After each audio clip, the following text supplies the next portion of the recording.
All right. Hey, how's it? I am Mad Statter. It is 5 p.m. West Coast time, 2 p.m. Hawaii time, and let's see here. I'm thinking it might be 8 p.m. on the East Coast. Looking around at all of my settings, I think I might have actually started right. I look like I've got maybe some background music on.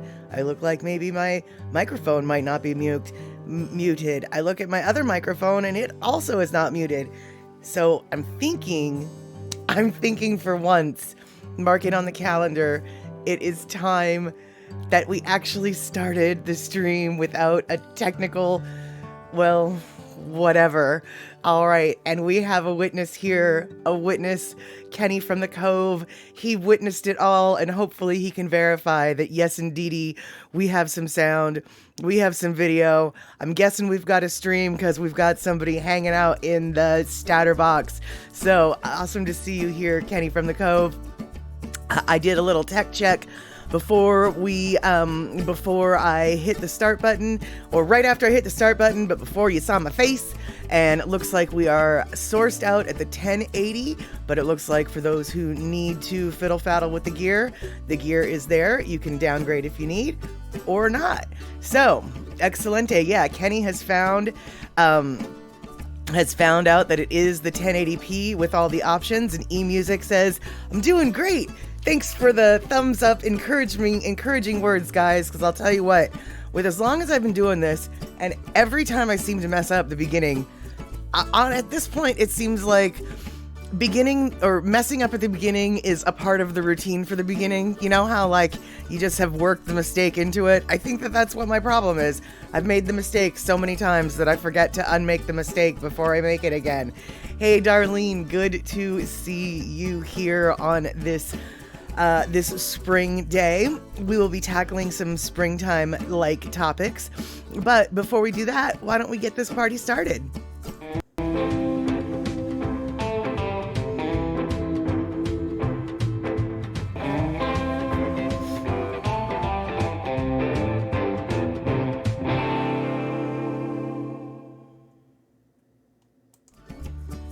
All right, there we go. I love that little kitty face. I could stare at it all night, but I'm fairly certain that you guys are not here to stare at a kitty face. No, you are not. You're here to chatter with everybody here in the statter box, which is exactly why we gather a couple times a week. And might as well start off with the usual how-tos, etc. How is everybody doing today? Here in Seattle, we have got, yesterday was kind of warm, nice little springtime 60-degree weather. And today it is a little bit rainy, but also a little bit sunny, and definitely in the mid-50s, I believe. So fully springtime, which is exactly what we're hoping for. And it's been quite a nice little spring arc this month. As you may have noticed, there's been some videos that I've tried to make trying to show off the cherry blossoms that we're getting here in the Seattle area. And I have to tell you, when it comes to the cherry blossom season in Seattle, it's very hit or miss, because you're working against a lot of weather variables. And usually in mid to late February, we have the tiniest of tiny warm spells, and that starts to bring some of the flowers into bloom. But then the wind and the rain comes and just completely, sometimes even freezing, just completely washes off the flowers, and the blooms that we end up getting for that particular spring season aren't very impressive. This spring season, we have been getting a little bit of rain, and with every single rain, I think I'm going to have the pink snowfall of the petals falling. But so far, the petals have hung around, and we are looking at a pretty nice spring petally forecast. I will be showing you some photos, some of which I took, most of which I did not.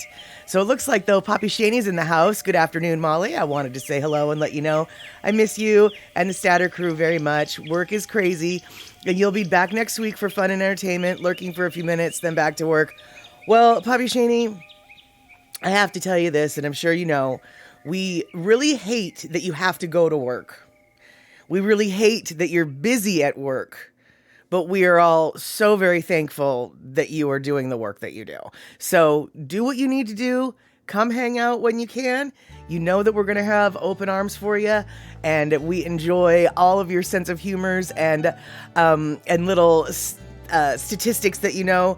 Next time you come, maybe you and I can have a little bit of a conversation about the rock and roll scene back in the 80s, because you seem to know just as much, if not more, than I do about that situation as our era, and we love to reminisce, so that is awesome. And let's see here. Looks like Darlene's coming in with Wisconsin. All good here too, except rainy and cloudy, but it's early spring. And now is when we get the rains. Yeah, exactly. So that's good. And foggy and gray, but once it warms up, your gardens will love this rain. Oh, I have no doubt in my mind. And Kenny from the Cove, if you were a younger man, you'd have been out last night making some storm videos. Yeah, you guys over in Texas. Now, I know Texas is a huge, swath of land. But yeah, Texas and that little area has been getting the tornadoes. I mean, first off, I know New Orleans is not in Texas. I understand. But it's not far from Texas either. And then I have another friend who's sort of in the Austin area. Maybe not Austin area. I don't remember where she is exactly. But yeah, she almost got little tornado action. And I have no doubt in my mind that where you are, Kenny, you might have seen some crazy situations as well. And right, okay, Poppy Shaney, right now work is getting ready for the upcoming season. Luckily, no fires yet. Well, that's good. I'm actually very glad to hear that, because I have been wondering, the drought on the West Coast is so severe and years running now. I have been vaguely waiting and wondering and worrying that the fire season is going to be 12 months long in some parts of this country. So I'm glad that at least in your part of the country, it's not 12 months long yet. So, let's see here. Okay. So it looks like eMusic, though, might have gotten some lake effect snow this afternoon. Unlike Rick and Darlene, who are in a different part of that state. And yes, eMusic is coming in with it's foggy and snowing here in northwest Wisconsin. How weird. Fog and snow. I don't think I've ever seen that combination. Obviously, I'm not saying it can't happen, but I've never... I don't think in this part of the country I have ever seen a foggy snow phenomenon. That's just... Wow, interesting. So Ann Ware. Now, Ann Ware is in a part of the country that might have seen fog and snow. Then again, maybe not. I don't really know, but good to see you, Ann Ware. And so Rick is saying that, yeah, they've got the fog in their area too, but just no snow, just the cold rain. Yes. All right. So speaking of the cold rain, this is a video that I took a few days ago. And I literally took it because I thought it was going to be... The rain and the wind were so hard that I thought that this was basically like, oh, all of the flowers on all of the trees are going to go away now because of this rain. So I better get this one last hurrah of semi-peak bloom, because peak bloom is, what you're hoping for here in the Pacific Northwest. Actually, that's not true. Starting, I think, what was it? I've got it written down. Hold on. Starting March 20th, a few days ago, it was the Spring Blossom Festival in DC, and basically around the country now is when the cherry blossoms are coming into bloom. So everybody's talking about peak bloom season, and I was afraid a few days ago that our peak bloom season was never going to get here and the rain was going to wash it all away. So I made a video, one last hurrah, hoping that you could see the various trees in my neighborhood in their peak bloom, which wasn't peak bloom, but at the time I thought it would be because of all the rain. All right. So I'm going to play this video. But before I play the video, I'm going to say, hey, Marmac, good to see you. We are talking about the weather. And now we're going to be... wait. What am I doing? Now we're going to be talking about, or looking at this little video. And it's just a little video, and as you can see, so much rain. But as you can also see, we've got a little bit of blooming trees. And all of those trees, as you can see, are different colors. Now, those different colors could mean a bunch of different stuff. It could mean they're the flowering cherry. It could mean they're flowering plum, or it could mean that they are flowering peach. The Momo, though, is a little bit later in the season, and so I'm guessing that most of these trees that we're seeing here are the flowering plum and the flowering cherry. Now, in Japan, the flowering cherry is referred to as sakura, and then the flowering plum is referred to as ume, and then the flowering peach is referred to as momo. And so all of them have slightly different flowers, but they all have very similar blooming seasons. So what are the flowers that we're looking at? I really don't have any idea. And neither do you, probably. But because of this, so see, this is the rain. This is what spring in Washington normally looks like. All of the little rain, the gray, and then you've got, you know, the green trees with the flash of that bright pink color coming up on the right, no, on the left, you know, on some side of the street, that one side over there. And I love this time of year because of the flash of the pink coming out of nowhere and peeking through the green, etc. And yeah, exactly, Darlene. I love the flowering trees, especially when you get fruit too. Now see, and that is the problem.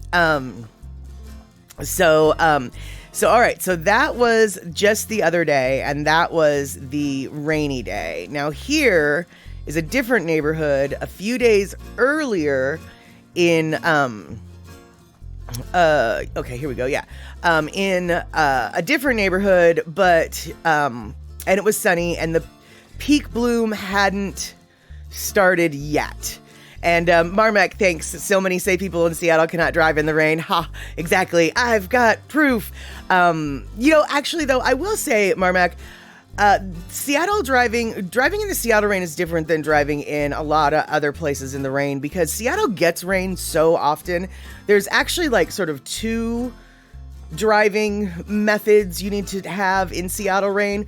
First off, there's the traditional go slow after it rains. Because if it hasn't rained in a really long time, like if it's the first rain, like say in August, you know, people in Seattle, I dare say, don't know how to drive in rain like that, because we're so used to rain keeping the roads clear of oil that when it rains, the road doesn't get slippery, like, you know, like ice, the way other places, when it rains after a long time, you know, the road gets really slippery. Well, in Washington, that's really not the case, except for a few times during the year when it's the first rain after a dry spell. And I think some people in Washington do forget how to drive in rain like that, because for the most part, our roads are actually pretty clear, and the only thing you really need to worry about is hydroplaning. And hydroplaning can happen, you know, anytime there's water on the road, be it after a first rain or a 50th rain. But it's those first rains after a dry spell that people in Seattle, I will say, myself included, I have to consciously remind myself, oh, hey, you need to slow down. This road is going to be oily and slick. You know, like it really is a conscious thought. And yeah, exactly, Rick. You see blue skies. Where's all that Seattle rain I speak of? Precisely. Shh, shh, shh. Don't tell anyone. Sometimes in Seattle, we do get the blue skies. And these were the blue skies that I was hoping to catch some little pretty trees. But this particular road, I like to go down this road because there are a lot of trees that are very pretty when they're in bloom. But as you can see, they hadn't gotten to the full bloom yet, you know? And so the video that I was showing before with the rain, which actually that video was taken after this video, I was convinced that, okay, I think that's the end of that video. So as you can see, oops, hold on. There we go. So many buttons. As you can see, not quite peak bloom during that sunny spell, and when it rained, I was convinced that all of the blooms were going to get washed off the flowers. All the flower blooms were going to get washed off the trees, but alas, that is not the case, because this is what it actually looks like as of a few days ago at the UW. The UW is the University of Washington, and in their main, what they call the quad, I guess, like the main campus open space. I don't know. I didn't go to the UW. I have no idea. But anyway, they have 29 cherry trees, and they are very, very old cherry trees. And this is the bloom from the UW quad situation.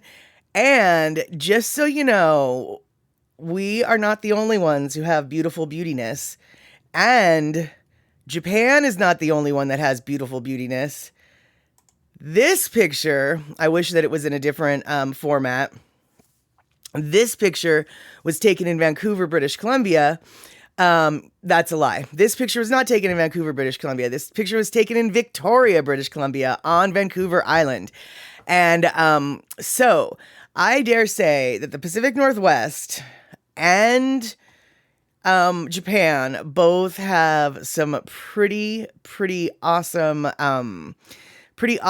stuffuses and things when it comes to the cherry blossoms.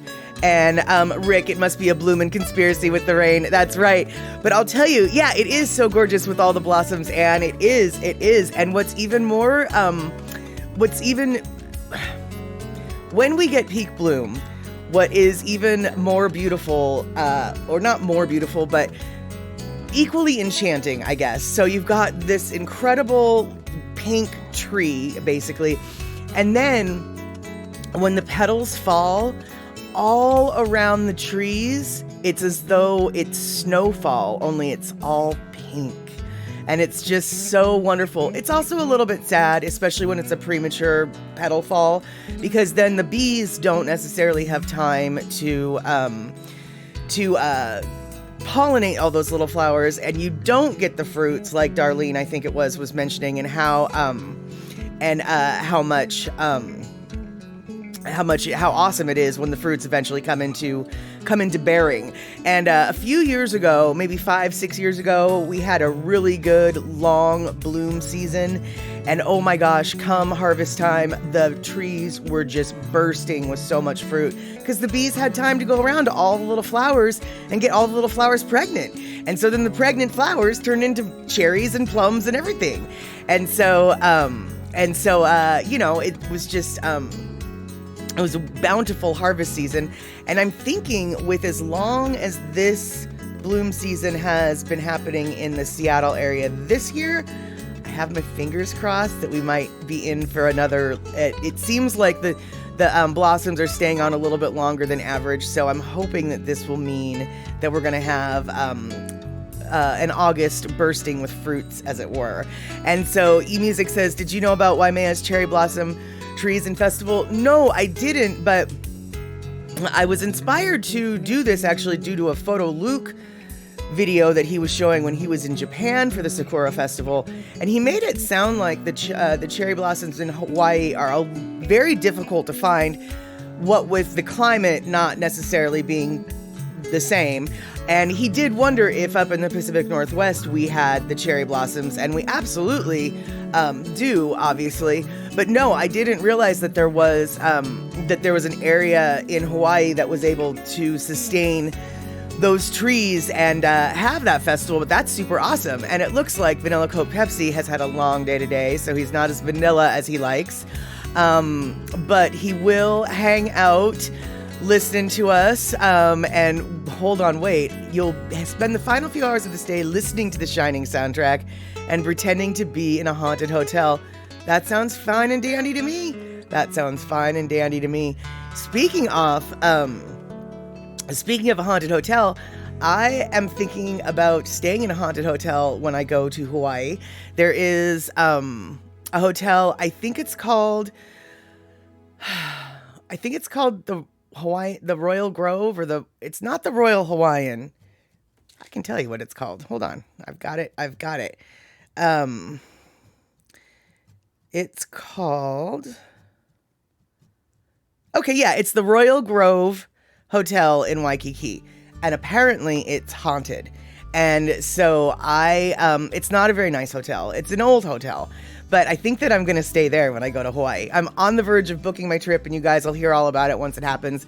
But I think I want to stay in the Royal Grove Hotel in Waikiki because it's haunted. And let's see here.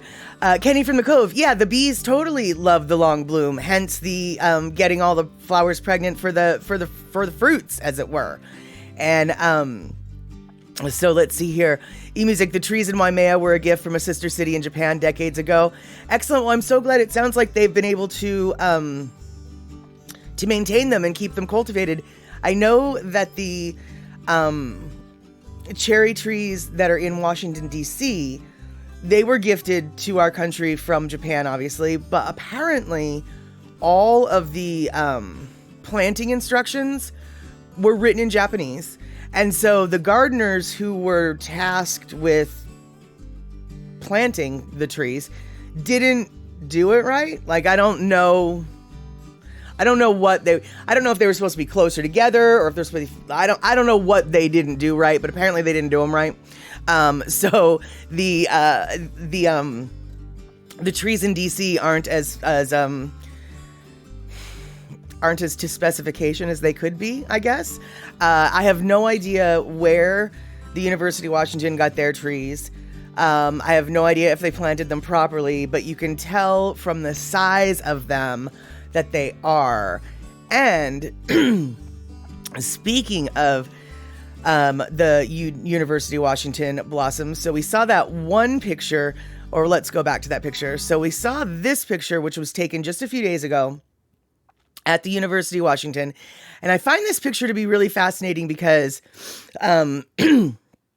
because it looks very pink, whereas the video that I'm going to share with you in just a second, it was taken literally probably on the same day as this photo. But it was taken a video first off, rather than a picture, and by a different person.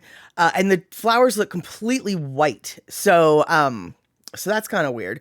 But E-Music, the temperature in Waimea is cool due to the elevation. The trees are on Hawaii Island. Okay, I wasn't sure. There's a couple different Waimeas, so I wasn't sure which one you were referring to. I did assume it was the Hawaii Island one. And I guess that makes sense. I mean, there is so many different temperature variations on both Maui and Hawaii Island that it does make sense that the trees would find a spot that could actually... oops, there we go. I meant to do that. That could actually survive nicely in Hawaii. So what I'm going to do for you right now is share with you a video from a Seattle YouTube producer called Laotian. I've shared a couple different videos of his before, and basically I'll just cut out my mic and join you guys on the chat sidebar, and this will be a nice little tour of the part of the University of Washington campus, and you'll see the quad setup that I'm talking about, and you'll get to see just how aged and old these cherry trees are. So without further ado, let's go do this.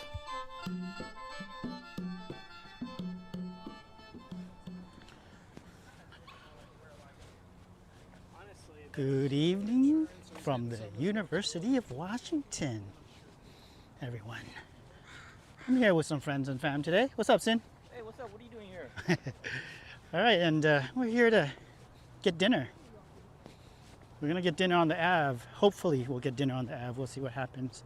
But before dinner, just thought we would stop by the quad to check on the cherry blossoms. Wow, and look at them, and look at how many people are here this evening. Wow. It's a lot of people here. It looks so different from when I was here last weekend. Oh yeah, they're in bloom. They are in bloom now. Wanted to stop by to see if they were in bloom, and what I'm seeing here, this answers my question. We're just hanging out with the family today. Family and friends. Gonna take some photos, take some iPhone photos, take some portraits. Wow, look at this. Oh, it's gonna be awesome this weekend.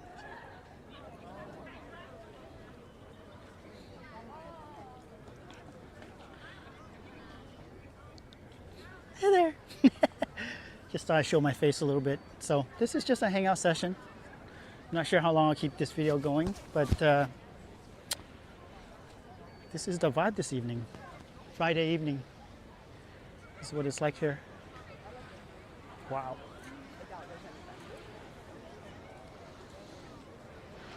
There's a drone here. He's flying a drone.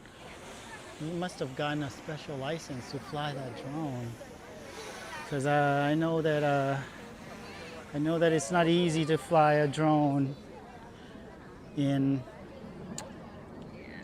Seattle. I have a drone that I bought, and I actually regret buying it because there's very few places where you can fly it without a permit.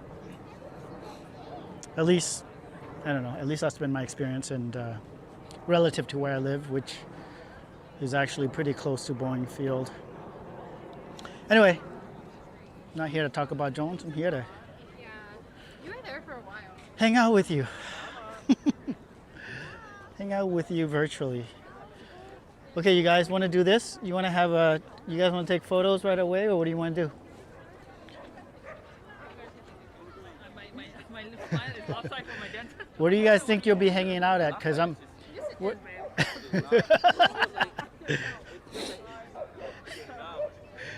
I'm gonna walk over to the magnolias. You guys will be around here? Okay. I'm gonna walk over to the magnolias. There's 3 magnolia trees over there. I'm gonna walk over there and say what's up to them.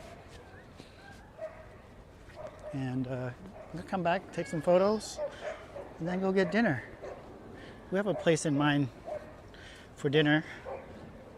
The only question is, will they be able to accommodate 5 hungry people tonight?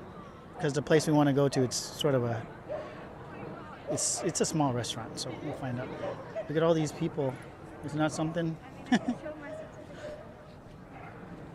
Wait until tomorrow. It's gonna be crazy tomorrow. Curious to know what these magnolias look like. If you watch my last video that I uploaded from my visit here, you will you'll see how different, at least. So there's 3 magnolia trees here. The one in the middle looks very different from my visit last week. It was not in bloom last week, but look at it now. Wow. Let's say what's up to these trees real quick. Mostly this one. Looks like someone's playing the saxophone inside that building. I'm not sure if you can hear it. Okay, so I know I said I'd mute my mic, but oddly enough, magnolia trees, which are totally associated with the southern United States, these are actually magnolia trees. And we do have them in the Pacific Northwest. That's, so that's all I have to say about that. Sorry to interrupt him. Work our way back to the Fam Bam. It's a great place to stand and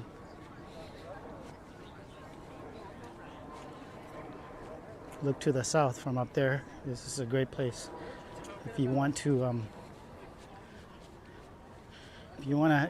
get a nice peripheral view of everything. Go up the set of stairs there. So chances are I'll come back here by myself with my mirrorless camera to take portraits. This is hanging out with the family and taking iPhone portrait sort of video today. that I'm making today. We're blessed with good weather, but I think the forecast actually calls for rain in a few hours.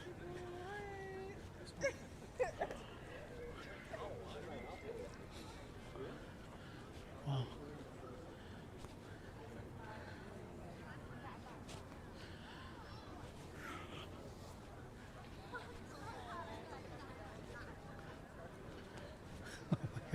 So many photographers here. People are so happy here. I love it. I love when people are happy. All right, I'm gonna walk over to the sakura trees. I think there's 2 of them at the southern tip of the quad. Say what's up to those trees and look for my posse.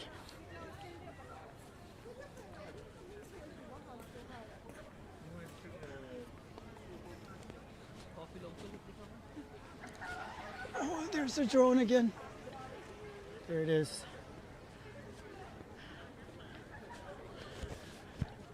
Yeah, I should go interview him and ask if he was given special permission to film here or to fly his drone here.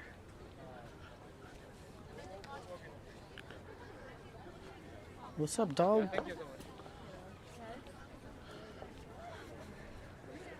All right.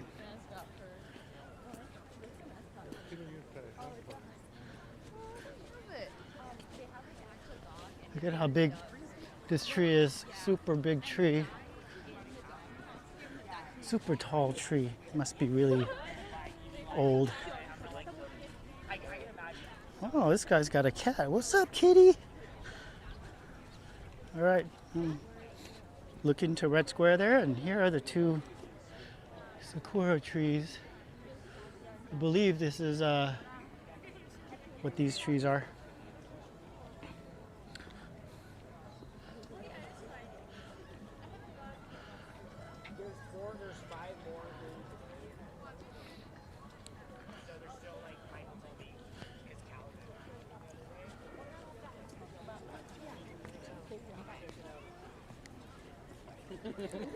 Look at that cat.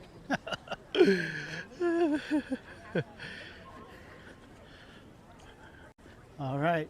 Well, I think this is it for today. I'll be back, and I don't think this is peak bloom yet. Peak bloom might be this weekend or actually next weekend. Peak bloom would be 70% of the trees being in bloom. And I don't think we're there yet. All right, well, thank you for watching this video. I'm gonna close out here and see you again real soon. Take care. Have a great weekend. See you next time. Peace. All right, excellent. Oh my goodness, thank you so much, everybody, for participating in that hype train. I didn't know if I should turn my mic on and get all stoked about the hype train, so instead I just did clickety clack. Thank you so much for everything and everything. So thank you so much, everybody. I wanted to share the wonderful, beautiful video that Laotian posted just the other day, and one of the reasons why I wanted to share it was because even though he was saying that it's not peak bloom yet, first off, it looks like it's peak bloom to me, but also because, as I've been saying this whole time, you never know when they're gonna go away. Like, a full blooming season happens so rarely in the Pacific Northwest. The wind, the rain, sometimes the hail comes and just tears those flowers off of the trees. And so every day where the flowers are still there, let alone continuing to bloom, is just an excitement. And as Laotian mentioned in that video, they were expecting rain later that day, and they did get rain later that day, by the way. But the trees still are, I don't know why this year the trees are more seem to be more tenacious in holding on to their blossoms. But let's just go back and revisit. So you just saw that video, right? And to me, I mean, maybe it's just my screen, but to me, those trees looked like they were blooming in white. And yet this is exactly the same quad. And those trees look mighty pink to me, right? I don't know, sort of weird, but that's just me. And it looks like Kenny just threw down some gift subs for folks. Thank you so much, Kenny, for gifting a couple of those subs to Shenpu and Si Honda. And let's see here. I'm not sure if Si Honda is in the house or if the computer just gave Si Honda a sub. So if Si Honda's here, hello Si Honda. If not, well, hello Si Honda. I wish that you were there or here. And let's see here, Vanilla Coke Pepsi. It's been pouring over here. It hasn't been pouring here, but it certainly hasn't been. Well, I mean, you can tell from the puddle in this picture, right? That, you know, it's not been dry, right? And of course, you're probably right. A little color correction in Photoshop, probably for the photo. And you know what? I think you are right. And I hope you're right, because the video did seem a little bit washed out in the sense that this area, from my understanding, like I said, I didn't go to this. This is not the college I went to. But their quad has an area called Red Square, which, you know, I think every college has a red square, right? And the brick, as you could see in the pink photo in this picture, the brick has a nice red tinge to it, whereas the brick in the video did not have a red tinge to it. So that leads me to believe that that even though color correction might have taken place in the photo probably is more accurate to what the color is in real life. Because, right, yeah, and you're saying the paving stones look a little pinker than the same paved stones in the video. Yeah, so I think that there's definitely, yeah, I'll bet you there's some color correction. And not just color correction to make it look better, but actually color correction to make it look like it really was what it was. So, so there you go. Rick, red brick pathway probably makes the that pink reflection. Possibly. But Darlene's come in with, but I thought the blossoms were pink. I saw some pics that showed pink too. Exactly. And so, you guys, did you know? Did you know? I knew, but you didn't know. But now I'm sneaking it in. Yeah, this Chatter with Statter is, you're going to learn all about cherry blossoms. You're going to walk away knowing more about cherry blossoms than you wanted to know, than that you knew there was to know, than that you cared to know. You're going to walk away. And how do I know that? Because I have, shut up. I have, oops, not this. Hold on. I actually have something. Here we go. I have something that'll tell us how we're all right and we're all wrong about what the flowers are, etc., etc. So let's watch this little video. And it looks like Andre is coming up to his BART station, so he'll be out of here for a while. All right, see you later, Andre. Thanks for stopping by, and thank you for all the biddies. And speaking of thank you, I don't think I thanked Marmac for that 100 biddies a few chats ago, and so I want to thank you, Marmac, for that 100 biddies. And all right, so what we're gonna do here, oh wait, hold on. Kenny from the Cove, all the storms that freight trained through your area yesterday and Capurus Cove, where you live, got bupkis. We didn't even get enough rain to moisten a postage stamp. Oh, that sucks. Then what's the point of a storm? Just gonna blow my fence down, but you're not even gonna have little raindrops fall? That sucks. So let's see here. All right, so here is a quick little video for us to learn a little bit more about the cherry blossoms, because they come in a variety of colors. And as I mentioned earlier, not all the cherry blossoms are actually cherry blossoms. Although the ones that we saw in the UW one are. But the ones like that we maybe saw in my videos, hard for say. So here we go. Let's watch and learn a little bit about the flowers. Hello everyone, and welcome to Inside Japan. Japan is full of natural beauty. This beauty can be seen during most of the year. In the fall, the leaves change colors. In the winter, there's snow in many areas. But there's one season that Japan is very famous for, and it's the spring. This is because of the cherry blossoms. Since cherry blossoms are so well known, this causes many people to often mistake plum blossoms for cherry blossoms. In this video, we are going to cover the basic differences between cherry blossoms and plum blossoms. Please keep in mind that these are generalizations for these trees in Japan, and that there are over 200 types of basic classifications for cherry blossoms and 300 types for plum blossoms worldwide. At first glance, it's very easy to mistake plum blossoms for cherry blossoms. But when looking at the details, these two trees are very different. The confusion first starts with the colors of the petals. Plum blossoms have colors ranging from dark red petals to white petals. Cherry blossom petals fall into that color spectrum with colors ranging from dark pink to white.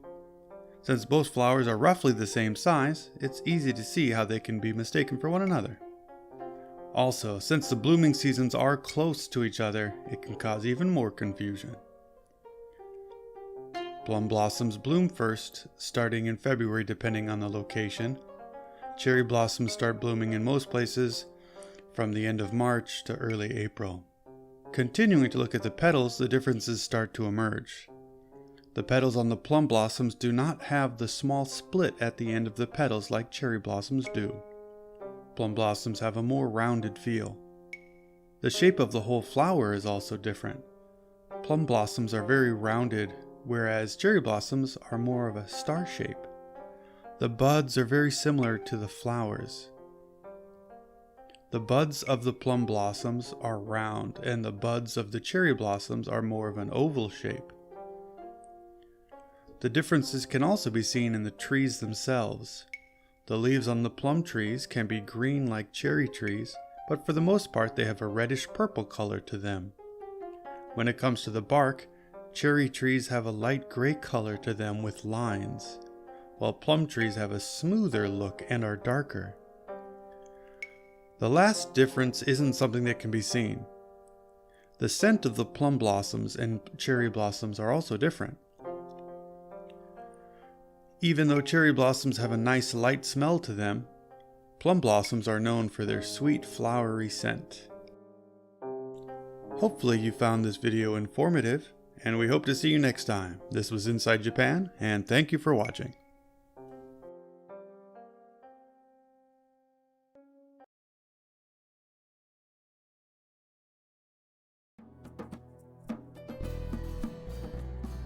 So there you have it. A range of colors. Some might be some might be something, others might be different. There you have it. And then, let's see here. I think, okay, so that's right. We're going to do this. There we have it. So, these are the leaf shapes, right? So the one on the left, the round one, that's plum. Oops. Hold on here. God dang it. All right, let's do this. We're going to go back. There we go. The one on the stop. No. All right, hold on. I'm learning. All right, we're not going to talk about that. We're going to go with this. See the ones with the flowers with the little notches on the end? That's the cherry blossoms. The one on the far left is the plum, and the one in the middle is the peach. Because the momo, remember, the momo is the peach, the ume is the plum, and the sakura is the cherry blossom. So this cherry blossom in this little paper one, all right. So far left, that's going to be your plum. Middle one, that's going to be your peach. Far left, far right, that's going to be your cherry. And there we go once again. Plum, peach, cherry. Peach one in the middle, plum on the left, cherry on the right. And then cherry on top, plum in the middle, peach on the bottom. So they're all very similar, yet very different. And then, so from left to right, we've got cherry, we've got plum, we've got peach. There we have it. And so those are the differentiations between all of the random pink and or white flowers that you might see in the videos that I'm trying to shoot and on the trees that are along the side of your road. If you were in Japan, well, who knows? It might be one of those three. And we don't really know unless you go up and take a real look-see, because I know that no matter how slow I'm driving my car past the tree, I'm not going to be able to see the little notches in the flower petals to make sure it's a cherry blossom. So we might call them all cherry blossoms, but we're knowingly being ignorant with that verbiage. But it's just easier. That's what we're going to call them, cherry blossoms. Option, good to see you. Yes, we have spent the last 45 minutes talking about cherry blossoms, all the different kinds, and how they might not be cherry blossoms, and how to tell if they are cherry blossoms, and what cherry blossoms smell like. And then there you go. Yeah, so if you wanted to learn all about your little flowers, well, you better go and watch the rerun, because that's what we've been talking about so far, is all the pretty little flowers. So good to see you, by the way. It's been a while. I feel like I haven't seen you playing video games or on the chatter for just a few minutes, and that makes me happy to see that you are back. So, Marmac, let's see here. Mahalo, Mad Statter, for educating us. Sadly, your Phoebe Kitty is missing out. I hope her loud snoring is not distracting to anyone else. Seriously, though, this is an enjoyable topic. Well, I'm glad that it's an enjoyable topic, Marmac, because I figure, everybody, no matter how early in spring it may be, or if spring hasn't even shown up yet, everybody is coming out of a dark gray period. And even if you don't necessarily like pink to be something that you'd wear on your body, to see those pink flowers, I don't care if you're the manliest man or the girliest girl, it's just pretty. I mean, it's just so pretty. And so, Option, you got to see the blossoms in DC. That's sort of what inspired this rant or whatever, this soapbox I'm on about cherry blossoms, because apparently in DC the Cherry Blossom Festival started on March 20th and it goes, I guess, until April 17th. So I can see why, because Mother Nature is what Mother Nature is, you can't really ever plan exactly when the flowers are going to bloom. But from what I saw of pictures in DC this year, and from what I saw of stuff here on the West Coast, there ain't going to be any flowers left by April 17th. They're going to all be done and gone. We are way closer to peak bloom now at the beginning of the season, or at the beginning of the festival, than at the end. So, Vanilla Coke Pepsi, they're pretty. You prefer fall Canadian trees where the leaves turn red and gold and yellow. Yeah, well, actually, that's what I, that is, of course, everybody loves trees that turn red and yellow. And, that's one of the things I really like about the Pacific Northwest is you've got trees that are green all year round. They're, evergreen trees. And this is the evergreen state. So you've got this dark greenery that's constant, but then you've got the stark, empty branches during the wintertime, but you still have the green with the gray being the sky. But then, in the springtime, you've got the dark green with the little pink, but then in the fall, that's exactly it. You've got the dark green still, which will remain, with the reds, the golds, the purples, the everything. And the trees in my area, obviously I can't speak for every tree, but the trees that I'm used to in my area, the ones that produce the pink flowers in the spring, they don't produce the gorgeous fall foliage in the fall. But a lot of the other trees do. And so, it's just this cacophony of visual, a cacophony of colors during the different seasons here. But I mean, who doesn't like the gorgeous, the red and the golds during the fall season? I think that's one of the reasons why fall is probably one of the, I think universally speaking, fall is when people get asked, what's your favorite season? I feel like fall is almost always what people choose. And so, it has to be because of the pretty colors, right? Kenny from the Cove, you like to think you look especially scintillating in a pink dress shirt. There you go. There you go. Oh, and where you planted a tart cherry tree in your front yard several years ago, but it didn't survive a bad year of Japanese beetles munching on it. Oh, that sucks, dude, because I don't know about where you are specifically, and obviously different parts of the Great Lakes have very different microclimates, but I know that, Traverse City, I think it's Traverse City, Michigan, is known for their cherries. So I can only assume that your area, like at least some parts of it are cherry tree friendly. And I'll tell you, dudes, the cherries that I've had, I don't know what variety of cherries it is, that come out of Traverse City. I'm saying this as a Washingtonian where Bing cherries and Rainier cherries were literally bred and invented. Bing cherries and Rainier cherries are apparently like some of the more expensive, fancier cherries there are. And they're good. But dude, the cherries that come out of Traverse City, Michigan are even better. Oh my God, oh my God, oh my God. They're great cooking cherries. I don't know what variety they are. I wish I could tell you. But yeah, Midwest cherries, dude. Seriously, I encourage you, Anne, to plant another cherry tree. Yeah, that's what I want. I want all of your cherries. I want all of your cherries. And so Vanilla Coke Pepsi, your area, yes, known for maple syrup. And your area is known for its apples. Interesting, because Washington State is definitely known for its apples. And then I know that New York State is known for its apples. But quite honestly, I didn't realize that that your area was known for its apples. But oh my goodness, wait, hold on. Does anyone know the Honeycrisp apple? The Honeycrisp apple was developed in a college agricultural program, and I'm 99% sure it was not in Washington State. I want to say it was from Minnesota. Yes. Okay. Yes, that's what I thought. Like, as soon as I said I didn't know you guys were known for apples, suddenly I was like, oh, I think you did know that. But I wasn't sure if it was the University of Michigan or the University of Minnesota, but you're right. You're right. Oh, you're right. I'm so glad we're having this conversation.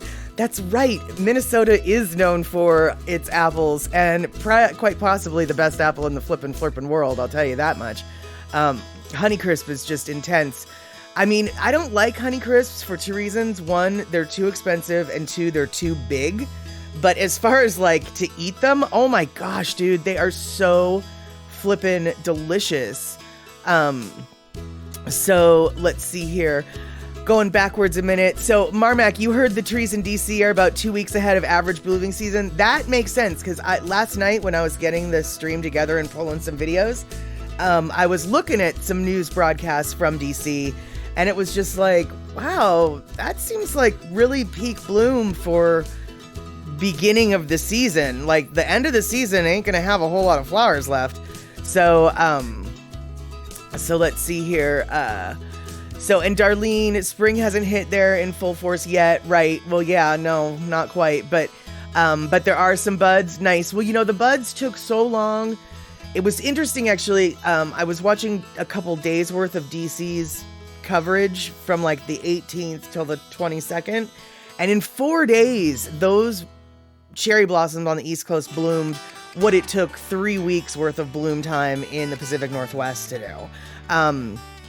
Because of the heat. So yeah, who knows? You might be another month out before you've got the springtime cherries near your cabin. But I hope. But I do hope that they.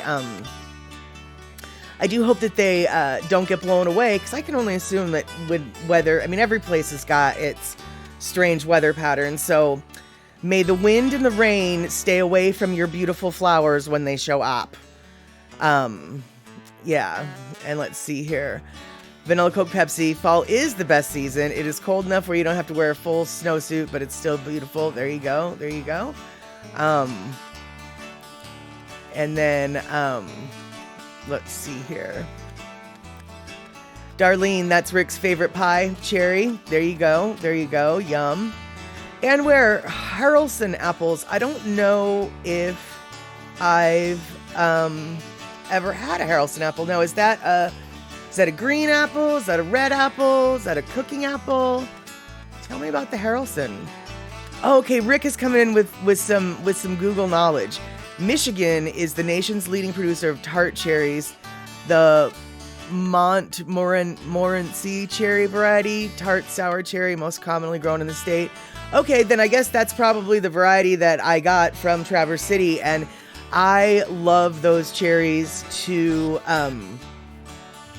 yeah, I could eat those cherries are just so delicious. Yes. Let's see here. Yes, Minnesota rocks the hearty apple varieties, no doubt. Gala apples are super good, actually. And yeah, apple cider obviously is very delicious.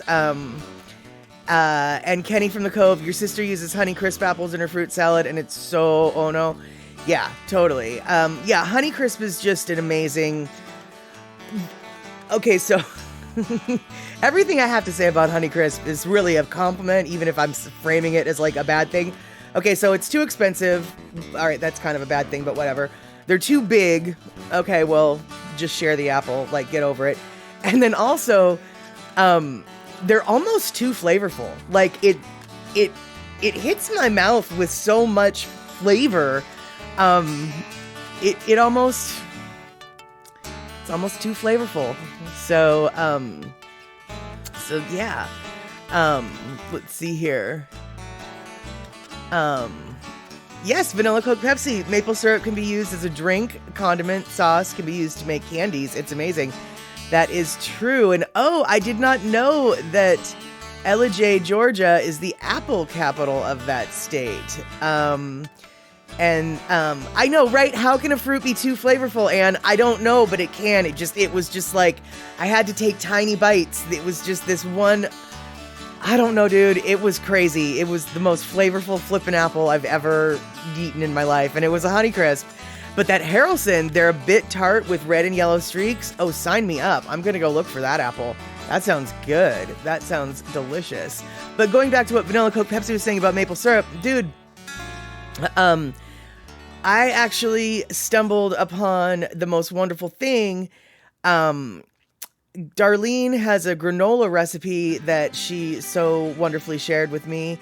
And I have it up on my Discord channel. If I was a better stream producer, I'd have that link, but I don't. So there you have it. Anyway,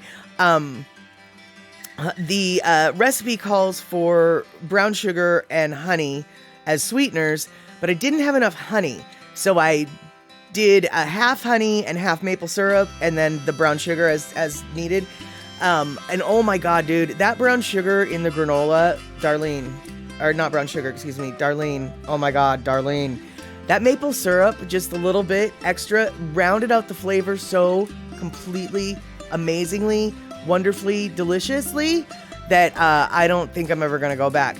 What type of maple syrup, Vanilla Coke Pepsi? Good question. I don't know the brand. It was not Western Washington big leaf maple. It was from your neck of the woods. I don't know if it was from Vermont. I don't know if it was from Canada. It was an amber. It was a grade A amber. Very typical maple syrup, but yeah, exactly. And there are grades of maple syrup. Exactly. And like I said, it was a grade A amber that I got. I actually prefer cooking with grade B. It's got a little bit of a richer flavor, but that's just my preference. But Trader Joe's didn't have the grade B; they only had the grade A. So I took that, and there you have that. And yeah, Darlene, yeah. So basically, it was still the same amount of brown sugar. It was just, instead of the honey being all honey, I used I think it was a 1/4 cup honey and a 1/4 cup maple syrup. And it was just so flippin' delicious. Well, now Vanilla Coke Pepsi, cooking, you want the bit richer flavor with cooking. I'm not saying that it's what goes on bananas.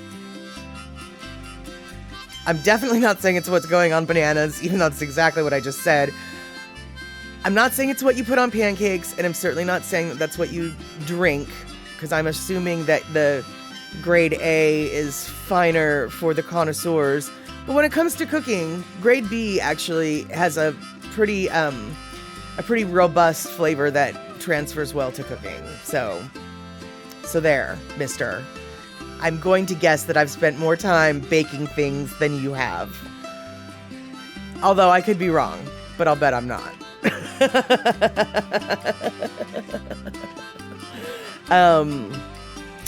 Kenny from the Cove, you weren't hungry before all this fruit talk broke out. Yeah, we were talking about flowers before, and while there are edible flowers, that's not what we were talking about.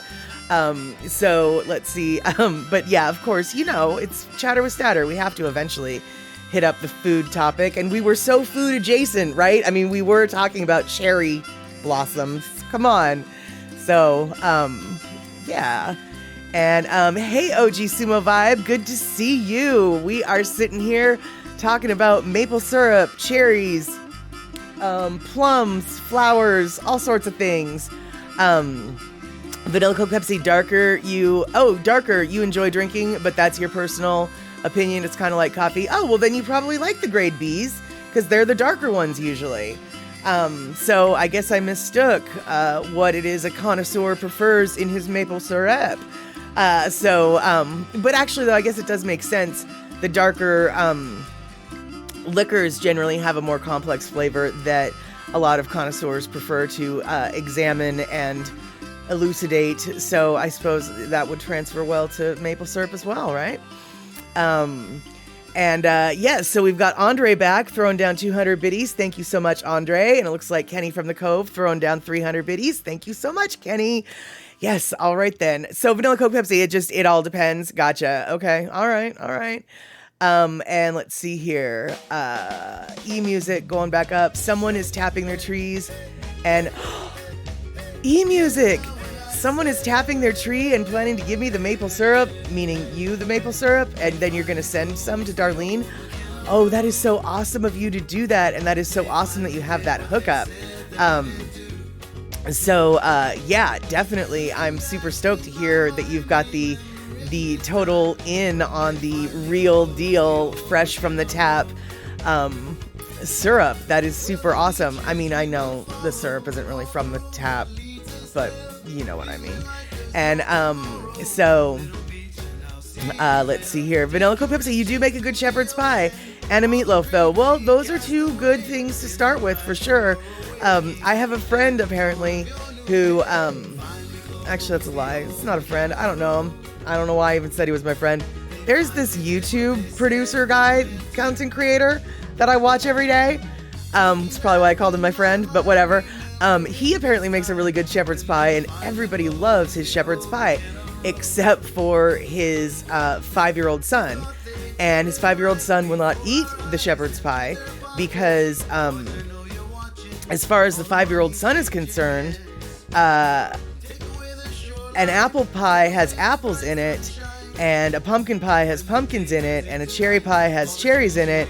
So a shepherd's pie must have, well, the German Shepherd dog that's his best friend. Yeah, that's where his brain goes. So he has nothing to do. He's just like, nope. Not even gonna eat a shepherd's pie, Dad. So there you go. Let's see. OG Sumo Vibe, you are my friend. Even though I just see you online, you actually know I exist. This content creator does not. Totally different situation. And yes, OG Sumo Vibe, I want to be your friend too. So, E-music. If they give you a ton of syrup and you have extra, by all means, I would love to get a smidge. But no. You keep the good stuff for yourself. I can get syrup. Don't worry. Like, I love it when folks have an in on the stuff. Like, I have, just about to start the season, actually, for about 6 months out of the year, I don't buy eggs. Because I know so many people who have chickens that that I don't need to buy eggs. Eggs just show up. As long as I've got a carton for them to put the eggs in, basically you give them an empty carton, and how you pay for the eggs you get from them is, here's an empty carton, and then they'll give you a carton full of eggs, and you sort of basically just keep trading the carton back and forth. So, you know, it's just awesome when you're close to the source and you're able to get the good stuff. Like, I get the good eggs, you get the good maple syrup. It's all good. And so, OG Sumo Vibe, thank you for 200 biddies. Awesome. Yeah, no, I can totally see why the kid is just like, no shepherd's pie for me, Dad. No shepherd's pie for me. So let's see here.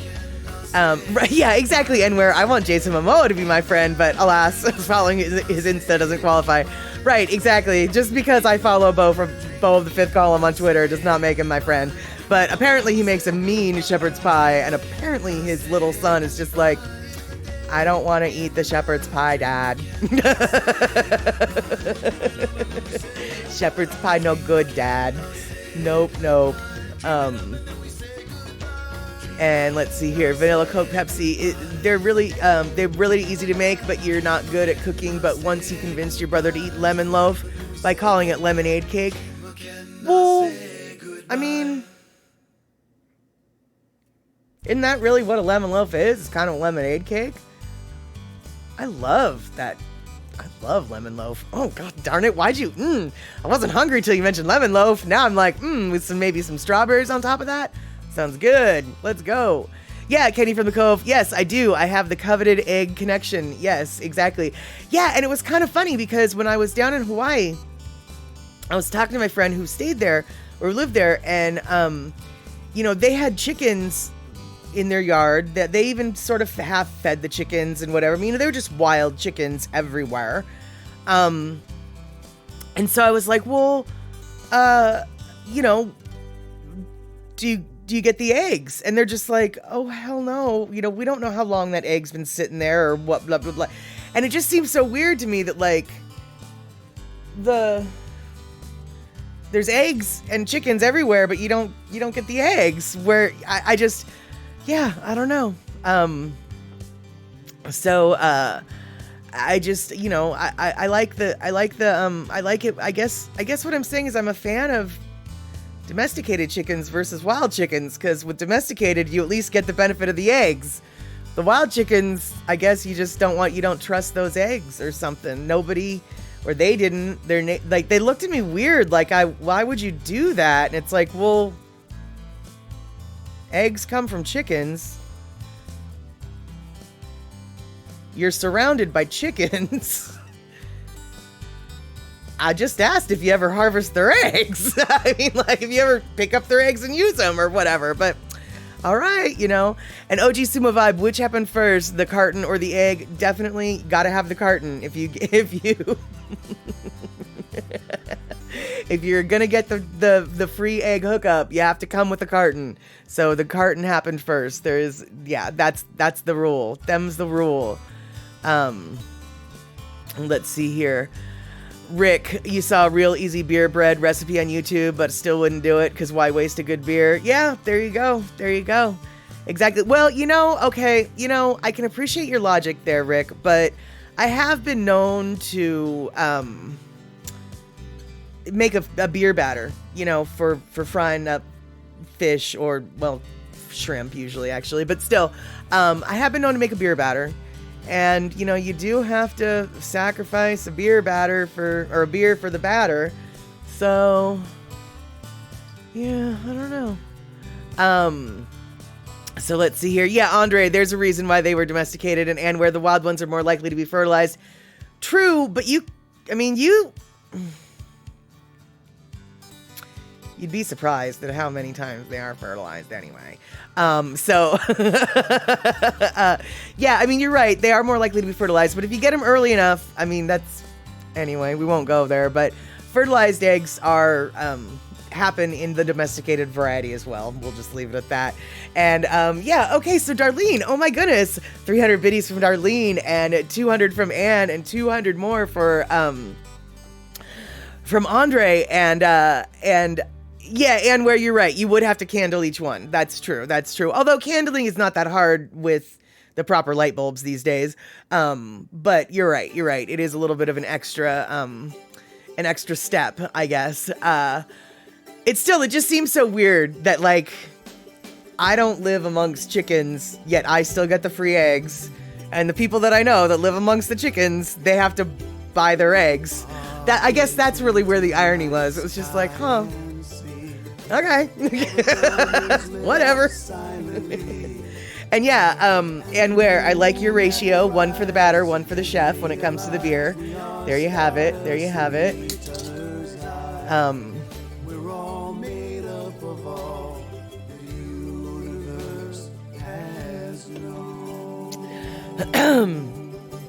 Yeah, let's see here. Yeah, well, so Vanilla Coke, you have a love-hate relationship with eggs. You like eggs are good, and I like things with eggs, but when you think about eating eggs, you gag and want to throw up. A lot of people are like that, actually, and I have friends who will totally eat like an egg or a cake that has eggs in it, but as far as like eating an egg as an egg, no, not gonna happen. They just won't. No. And where you have chicken keeping dreams, you've read many books but never have gone through with the keeping part. And Darlene, my daughter has a chicken coop by her school, and they sell fresh eggs to put funds back into their care and their food. That's awesome, and I hope that the fresh eggs are purchased, because the fresh eggs really are delicious. They just well, actually, the thing that I like about fresh eggs is, quite honestly, you can keep them. I mean, it all depends on whether or not they've been washed or not, but assuming they have been washed and then you keep them in the fridge, that you're supposed to keep them in the fridge, dude, you can keep them in the fridge for months and they don't really go bad. Whereas the ones from the store, I don't know if it's because they've been hanging around for months beforehand or if they were not refrigerated properly the entire time or whatever. Like, you can't keep eggs for months from the store, usually. So, yeah, I don't know. But Anne, I think that you should maybe do some chicken keeping. You can, all you need is 2 or 3, and shoot, dude, if you have a garden, they love to, clean the garden up from all little garden pests, and, not to mention their, they have some fertilizer that they'd be willing to give you, I guess is what I'm saying. And, yeah, everybody that I know who has chickens really does love their chickens dearly. I don't know. I feel like if you've read all those books, you're on the verge of being ready. I mean, okay, Anne, I suppose this is, how close are you to a feed store? Because, so you already have the hen house from when your grandparents kept chickens during World War II. And so, okay. Oh, so Marmac, you've often wondered about Europeans keeping eggs out on the kitchen counter. How does that work? I can actually tell you, sort of. So the way that Americans process eggs versus the way Europeans and England processes eggs are different. The Europeans do not wash the eggs. And consequently, the bloom remains on the egg. What is the bloom? The bloom is this natural protection on the outside of the egg. I'm going to call it a waxy-like substance. It's not, but I'm just going to call it, pretend it's a thin waxy type substance. And that is, and that basically fills in all of the pores on the calcium shell of the egg, right? And so you can keep those eggs room temperature for quite some time, a long time. Like in Europe, they're sold at room temperature. They're not sold in the refrigerated section, from my understanding. I've only read this. I've not seen this. If anybody else knows better, by all flippin' means, come in with some real talk. But what I can say is, in America, they do wash the eggs, and all of that bloom gets washed off. Consequently, the calcium shell is a little bit more porous and it's a little bit easier to go bad. So we have to refrigerate our eggs. Now, there is a way that you can like reintroduce the bloom to the egg. There's a couple different ways, and I can't remember all of them. One of them is a water preservation method, and it's known as glassing, and it has to do with like, you're gonna have to look it up. But anyway, you can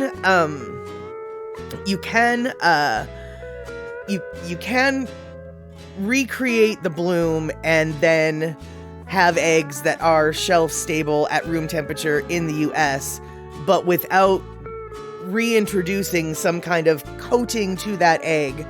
As Ann was saying, it dehydrates faster. They go bad quicker. You need to refrigerate them. So, and so, yeah, that's what the Europeans, in regards to that. So, and by all means, like,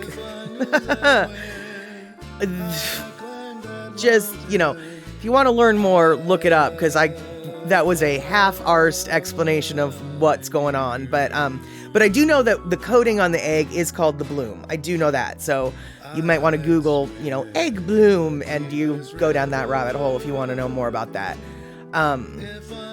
Let's see here. Rick, wow, so the big downside of domestic chicken farms, not too far from you, a 2.5 million flock just was put down because of the bird flu in the area. Holy crumb, dude. That's a serious, that's a serious amount of birds. And then, of course, Vanilla Coke Pepsi chimes in, I want Kentucky Fried Chicken now. Nice. Vanilla Coke Pepsi, I don't know if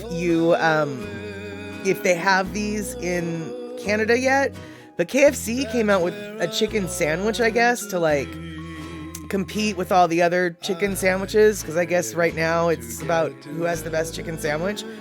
And my boss's husband got one the other day, and like he spent $5 for this sandwich, and dude, it was one of the biggest sandwiches I ever saw.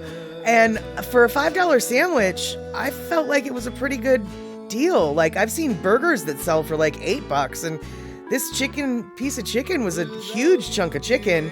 I have to say, I haven't tried it. I don't know. I assume it tastes like KFC chicken because KFC tastes like KFC. But yeah, KFC has this chicken sandwich now for like $5, and I don't know. It's huge. Yeah, there we go. Kenny from the Cove, that settles it. When this chat is over, I'm scrambling eggs. And, Andre, your family member, worked in a gas station in deep East Oakland, and a chicken walked into the store through automatic doors, hung out for a bit, then walked out. I haven't seen random chickens in my neighborhood wandering, although I do know several neighbors who have. I don't know the neighbors, but I know the yards that have chickens. We do have several chicken coops in my yard or my neighborhood. But what we have in my area is a, I don't really know what it's called when there's a bunch of them, but it's a bunch of domesticated bunnies that are basically feral. They've lived in the wild long enough now that they're doing their own thing, but they're not the native wild bunny species. They're clearly domesticated bunnies, but they're not pets. They're not anyone's pets. We have a lot of those in my neighborhood, and so I wouldn't be surprised if a bunny, it's just like, oh yeah, it's the 7-Eleven off of, the busiest urban intersection in town, and there's a bunny that just hopped through the door.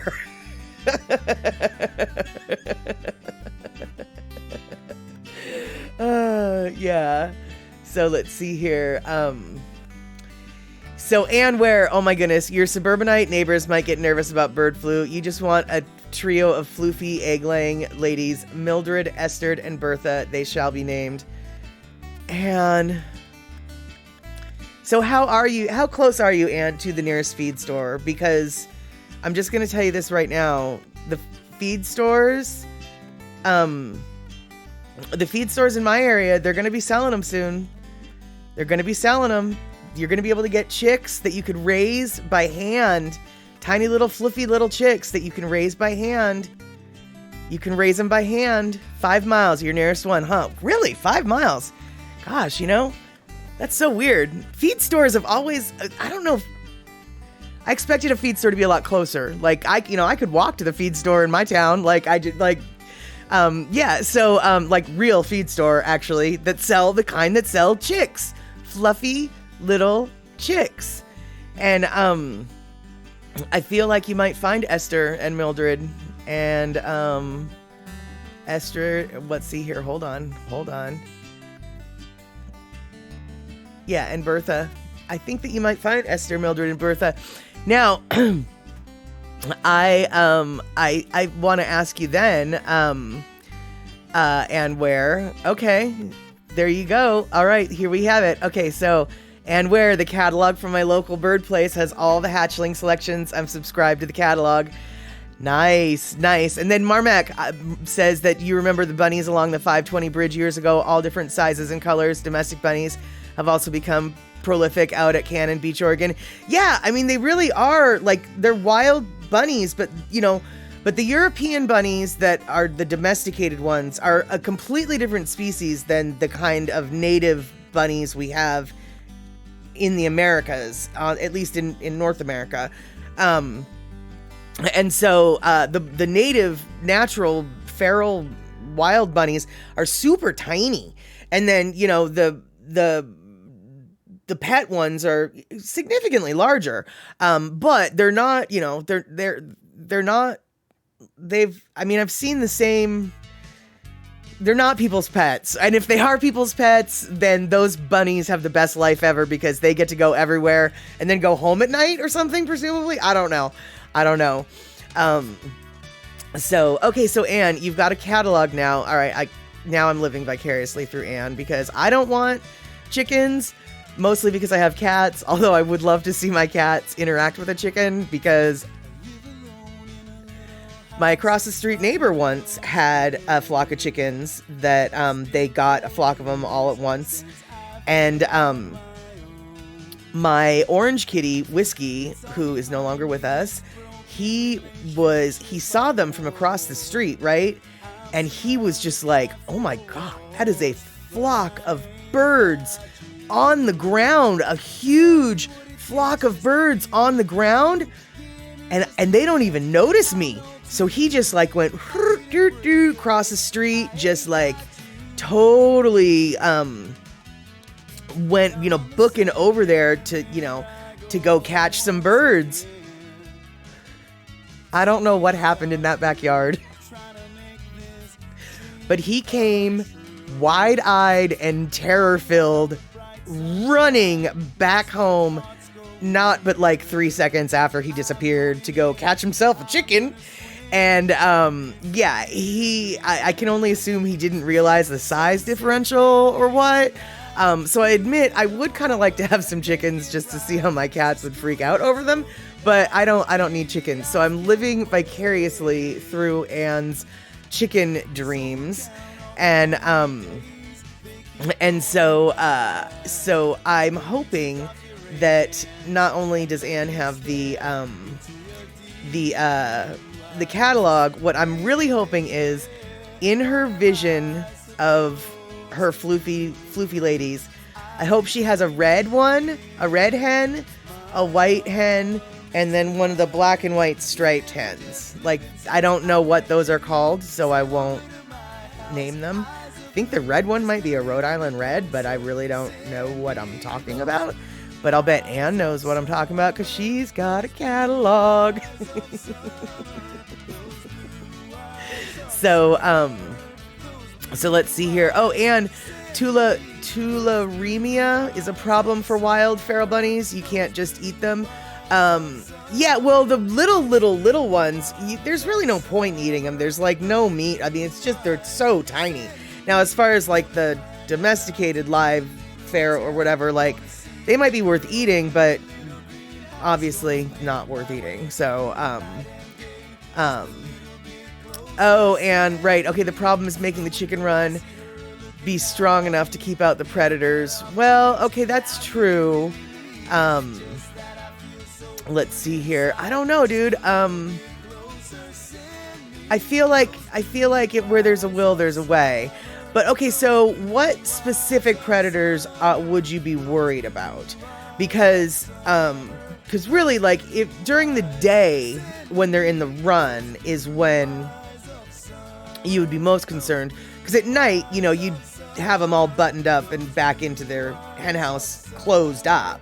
So if the hen house is strong enough to resist the nighttime predators, which those ones are the ones that are really like the nefarious ones in my limited knowledge based on what we've got in this area.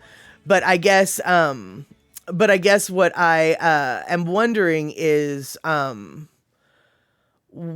guess what I'm wondering is, yeah, what are the predators that you're worried about? What are the predators in your area, I suppose, is... That's the question I was trying to get out of my mouth. So let's see here.